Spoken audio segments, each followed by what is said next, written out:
से संविधान सभा में सदस्य थे, ये काफी बार पेपरों में पूछा गया है। के.एम. पणिकर और जसवंत सिंह बीकानेर से सदस्य चुने गए थे। उसके बाद में रामचंद्र उपाध्याय अलवर से सदस्य थे और सी.एस. वेंकटाचारी जयपुर से सदस्य चुने गए थे। इसके बाद में साथियों इस संविधान सभा में कुल मिलाकर के जो महिला सदस्यों की संख्या थी वो 15 थी, यानी कि कुल इसमें पूरी 15 महिला सदस्य थी। और 15 महिला सदस्यों के अगर हम नाम जानते हैं तो अमू स्वामीनाथन, दक्षिणा वेलायुधन, सुचिता कृपलानी, सरोजनी नायडू, विजयलक्ष्मी पंडित, राजकुमारी अमृत कौर, बेगम एजाज रसूल, दुर्गाबाई देशमुख, मालती चौधरी, लीला राय, हंसा मेहता और कमला चौधरी। इनमें से प्रश्न इस प्रकार से बन जाता है कि निम्न में से कौन महिला इसमें नहीं है, तो हमें थोड़ा याद रखना है। बाद में हमें ये भी पता है कि सुचेता कृपलानी और सरोजनी नायडू भारत की प्रथम महिला राज्यपाल बनती है और सुचेता कृपलानी प्रथम महिला मुख्यमंत्री बनाई गई थी। इस प्रकार से जो है यहाँ पर बेगम एजाज रसूल जो है ये मुस्लिम महिला थी, यानी कि इन सब महिलाओं में मुस्लिम महिला का नाम अगर हमसे पूछता है तो यहाँ पर राइट आंसर हमारा बेगम एजाज रसूल होता है। तो इस तरह से ये महिलाएं थी। इसमें विजय लक्ष्मी पंडित जो है यूएनओ में महासभा की अध्यक्ष बनी थी, तो ये काफी बड़ा पद होता है, तो ये यहाँ पर विजय लक्ष्मी पंडित का नाम आता है।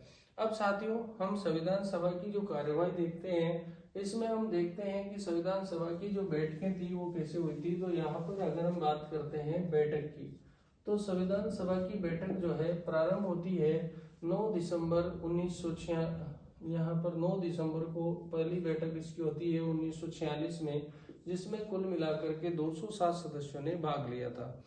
प्रथम बैठक में जो इस संविधान सभा के अस्थायी अध्यक्ष बनाए गए थे सच्चिदानंद सिन्हा को बनाया गया था। उसके बाद में दूसरी बैठक जो है 11 दिसंबर 1946 को हुई थी, जिसमें अध्यक्ष स्थायी चुन लिया गया था। राजेंद्र प्रसाद को स्थायी अध्यक्ष चुना गया था। उसके बाद में जो है यहाँ पर तीसरी बैठक जो है 13 दिसंबर 1946 को हुई थी, जिसमें अपने जो है पंडित जवाहरलाल नेहरू के द्वारा यहाँ पर उद्देश्य प्रस्ताव लाया गया था और उद्देश्य प्रस्ताव रखा गया था, किंतु उद्देश्य प्रस्ताव पारित हुआ था 22 जनवरी 1947 को, और यही जाकर आगे हमारी प्रस्तावना या उद्देशिका का आधार बनता है। साथियों इसकी जानने के बाद हम चलते हैं कि संविधान सभा में कुछ समितियां प्रमुख थी, और वो कौन कौन सी समितियां जो थी वो जो प्रमुख थी, उसमें सबसे पहले अगर हम बात करें प्रांतीय समिति, उसके बाद में जो है प्रारूप समिति, उसके बाद संघ संविधान समिति, संघ शक्ति समिति, राज्यों की समिति,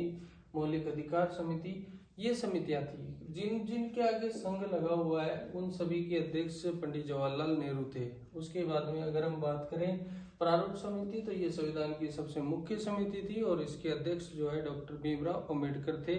29 अगस्त 1947 को प्रारूप समिति का निर्माण हुआ था। साथियों प्रारूप समिति में कुल मिलाकर के 7 सदस्य थे और 7 सदस्य में गोपाल स्वामी, उसके बाद कृष्णा स्वामी अय्यर, मोहम्मद सादुल्ला, के मुंशी, एन माधवराव, टी कृष्णामाचारी और डॉक्टर भीमराव अंबेडकर ये सदस्य थे।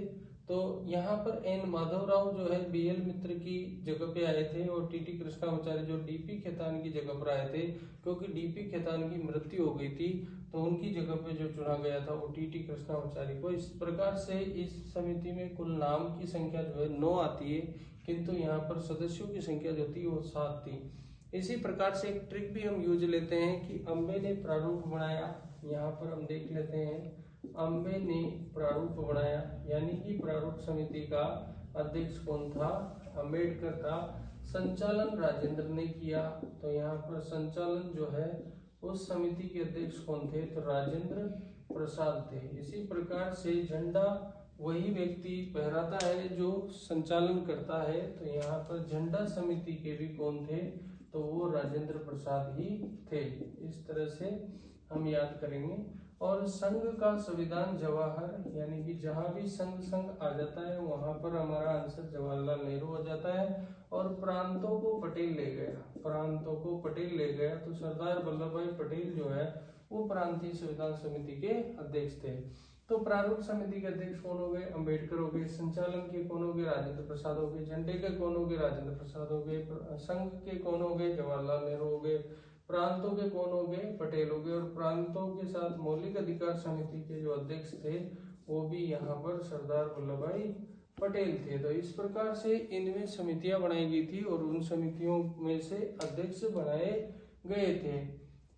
उसके बाद में आते हैं यहाँ पर मौलिक अधिकार हो गया, प्रांत हो गया, संघ हो गया, झंडा हो गया, संचालन हो गया और प्रारूप समिति हो गया। ये समितियों के अध्यक्ष हैं। ये प्रश्न पूछ लेता है कि कौन सी समिति के अध्यक्ष कौन है।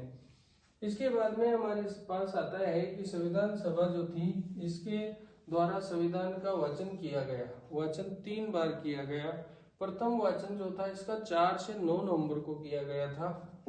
दूसरा वाचन इसका 15 नवंबर से 17 अक्टूबर को किया गया और तीसरा वाचन जो है यहाँ पर 14 नवंबर से 26 नवंबर 1949 को किया गया। 3 वाचन होने के बाद संविधान को 26 नवंबर के दिन पारित कर दिया गया, यानी संविधान पारित हो जाता है। और इसके बाद में इसी दिन संविधान के 15 अनुच्छेद लागू मान लिए गए। वो 15 अनुच्छेद किससे संबंधित थे? तो 15 अनुच्छेद संबंधित थे एक तो नागरिकता से, एक निर्वाचन से और एक अंतरिम सरकार से।